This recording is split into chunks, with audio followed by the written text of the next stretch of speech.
নমস্কার বন্ধুরা, সীমার পৃথিবীতে আপনাদের স্বাগত। আমরা সবাই সেজেগুজে আজ চলে এসেছি একটা রেস্টুরেন্টে। যেই কারণে আসা সেটা বলি আপনাদের। এই যে ছোট্ট লালপুরীকে দেখছেন, ওর হলো আজ জন্মদিন। রায়সা কে হয় সে তো আপনাদের আগেই জানিয়েছি।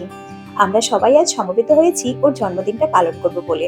তো এখানে ওদের গ্রামের বাড়ি থেকে আসা কয়েকজন সদস্য, আমরা আর আরো কয়েকজন বন্ধু বান্ধব ছিলাম। ওরা যে রেস্টুরেন্টটা বুক করেছিল তাদের আতিথ্যতা খুব ভালো ছিল, না বলে পারলাম না। প্রথমে আমরা কেক কেটে কিছু ছবি তুলে নিই, তারপর সোজা চলে যাই খাবার টেবিলে। একে একে আমাদের অর্ডার করা স্টার্টার, মেন কোর্স সব চলে আসে। আমার কি মনে হয় জানেন তো, এই সমস্ত জন্মদিন, বিবাহবার্ষিকী এই দিনগুলি পালন করা খুবই জরুরি। কেন বলুন তো?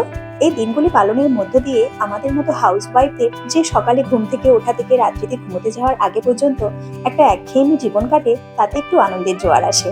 আর আমাদের সাথে সাথে বাচ্চারাও একসাথে হওয়ার সুযোগ পায়। আমার সারা তো খুব খুশি হয়েছিল। তো চলুন, দেখা হচ্ছে পরের ব্লগে। ব্লগটি ভালো লেগে থাকলে লাইক, শেয়ার, সাবস্ক্রাইব করে দেবেন। ততক্ষণের জন্য বাই।